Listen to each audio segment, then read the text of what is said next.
Naam, habari gani mwanafamilia wa Mapro Media, ni kukaribisha katika channel yako pendwa hii kupata zile habari moto moto na zile ambazo zimekuwa zikijiri na kumake headline katika mitandao ya kijamii.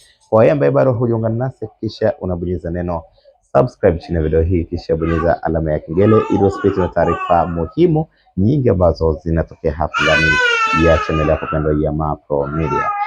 Yes, katika segmenti hii ya kiburudani tunaangazia taarifa ambayo inakujuza kutoka pale katika upande wa msanii Ali Kiba, ambapo katika siku walikuwa na mchezo wa kirafiki wa Samakiba aliweza kuwasili KMC Complex na gari mpya kabisa aina ya Land Cruiser 300 series ambayo ni new model. Nilijaribu kuifuatilia nikaona kwamba ni model ya mwaka 2026, yani ni model ambayo hata ukienda Ulaya matajiri wakubwa pia wanaitumia, na yeye mfalme wa Bongo Flava Ali Kiba ameweza kuinyakua hiyo, na kiasi cha pesa ambayo inagharimu gari ile ni zaidi ya shilingi za Tanzania milioni 650. Nimejaribu kuangalia mwisho leo hii katika upande mzima wa ile car sales marketing. Sasa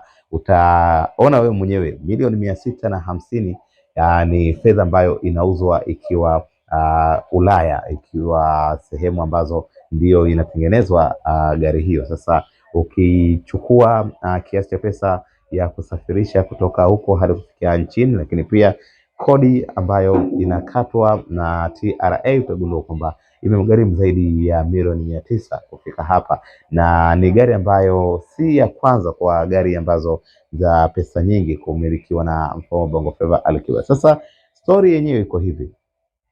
Kuna moja kati ya peji ama media maarufu kutoka pale nchini Kenya iliweza kuandika kuhusiana na habari hiyo kwamba Ali Kiba ameweza kununua gari mpya ambayo ina thamani kubwa sana, na hii imetokana na mafanikio ya ngoma ya Finally ambayo Ali Kiba aliimba na msanii Bien kutoka pale nchini Kenya. Na ukiangalia ni kweli ngoma hiyo imefanya vizuri sana. Nafikiri hadi hivi sasa ina zaidi ya watazamaji milioni 45 katika mtandao wa YouTube, lakini pia imefanya mauzo makubwa sana katika digital platforms mbalimbali. Lakini swala la kusema kwamba Ali Kiba amenunua gari hiyo ambayo imemgharimu zaidi ya milioni 900 kutokana na kufanya vizuri kwa ngoma ya Finally, hili jambo si kweli, na hii inaonekana ni kama wanajipakulia mnyama wa Kenya ili ionekane kwamba msanii huyu mali zake zinatokana pengine na mafanikio ya kolabo hiyo. Lakini ukiangalia nyuma, kabla ya gari hii alikuwa anatumia gari nyingine ambayo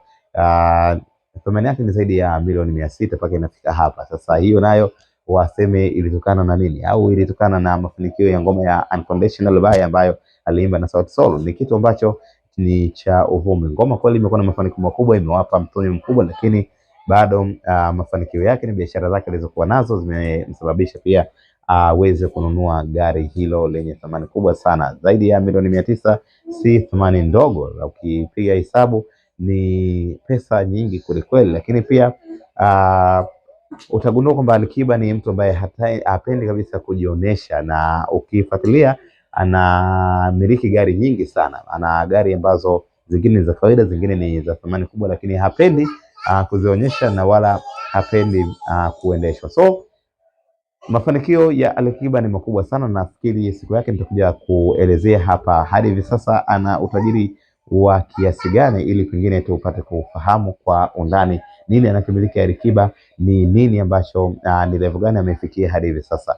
Hayo ndio yamejiri katika upande wa kiburudani, kwamba gari la Ali Kiba jipya linaonekana pengine ni Finally ndio imemsababisha kupata gari hilo. Wewe unaonaje maoni hayo ama taarifa hiyo kwa Wakenya kusema kwamba gari jipya la Ali Kiba ni kutokana na pesa alizozipata kutoka katika ngoma ya Finally? Tuandike maoni yako kwenye comment section, lakini pia nikukumbushe kubonyeza neno subscribe, kulike na kushare video zetu. Asante na kwaheri, tukutane next video.